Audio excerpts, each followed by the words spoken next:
BJP ने अंधेरी east विधानसभा उपचुनाव से अपना उम्मीदवार वापस ले लिया है।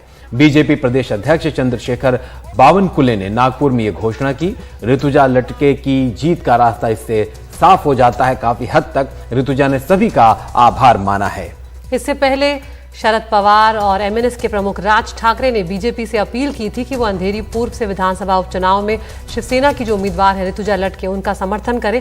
दरअसल ऋतुजा के पति रमेश लटके जो हैं वो यहाँ पर थे और उनकी मौत के बाद ही ये जो सीट है वो खाली हुई थी और उसके बाद से ही लगातार जब बीजेपी ने अपना उम्मीदवार उतारा यहाँ पर, तब से ही ये बात कही जा रही थी कि क्या ऋतुजा लटके के लिए मुश्किलें यहाँ पर खड़ी होंगी।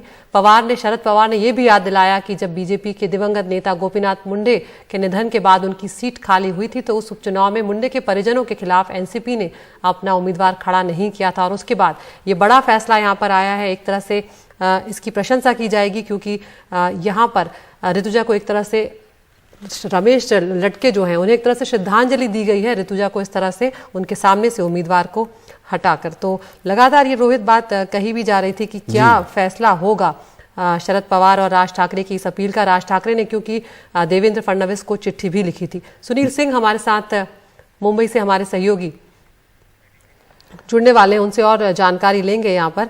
अदिति, ये महाराष्ट्र की परंपरा रही बहुत समय से। देखिए कई बार जब वहां पे कोई उम्मीदवार अगर एक परिवार से जुड़ा व्यक्ति अगर जाता है तो उसके बाद दूसरे व्यक्ति को अगर उसके बदले में अनुकंपा के तौर पर मान लीजिए या किसी और तरीके से अगर उसको नियुक्त करने की कोशिश होती है तो फिर वहां पर दूसरी पार्टियां हैं अपने उम्मीदवार को हटा लेती हैं। कमोबेश जैसा कि आपने बताया कि एनसीपी ने भी ऐसा ही किया था जब गोपीनाथ मुंडे का निधन हुआ था उसके बाद से। बिल्कुल, सुनील सिंह जुड़ गए हमारे साथ। सुनील, एक अच्छी खबर कहीं ना कहीं ये उम्मीद भी की जा रही थी कि इस तरह का कदम उठाया जाएगा, खासकर जब शरद पवार ने भी कह दिया था, राज ठाकरे ने भी कह दिया था। बिल्कुल अदिति, अगर हम कहें तो उद्धव बाला साहब ठाकरे गुट के लिए और ऋतुजा लटके के लिए वाकई में अच्छी खबर है। और महाराष्ट्र के राजनीति की परंपरा भी इस तरह रही है कि जब भी कोई जनप्रतिनिधि की मौत हो जाती है, निधन हो जाता है, तो उसके परिवार का कोई खड़ा होता है तो अमूमन सभी पार्टियां एक मत से उसका समर्थन करती है, उसके सामने कोई उम्मीदवार नहीं खड़ा करती है। और ऐसा पहले बहुत बार हुआ है, गोपीनाथ मुंडे के समय हुआ है, पतंगराव कदम के समय हुआ है और पहले भी काफी उम्मीदवार हुआ है।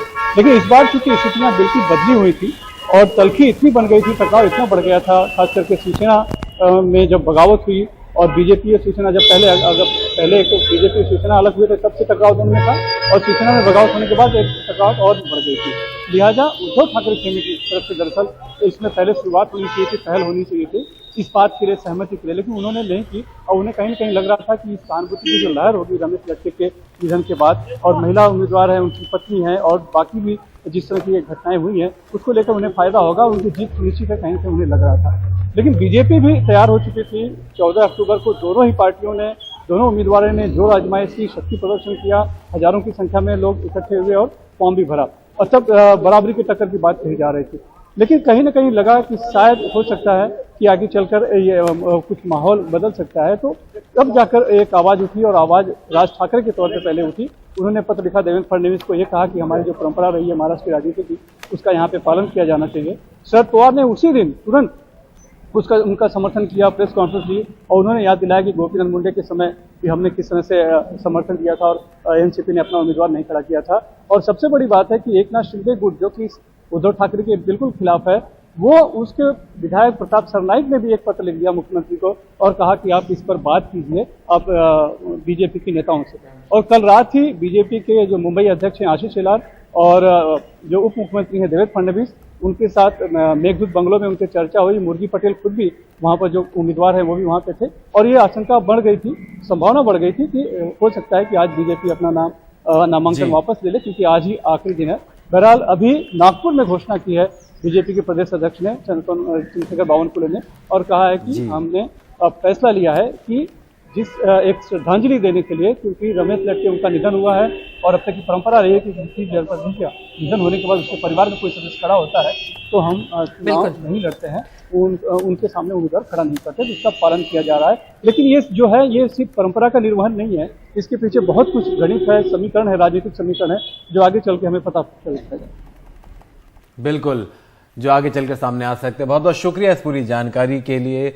अब मुंबई में एक तरीके से इस वक्त परंपरा के ध्यान में रखते हुए जो फैसले लिए जा रहे हैं उनका क्या असर होगा आगे, ये देखना होगा।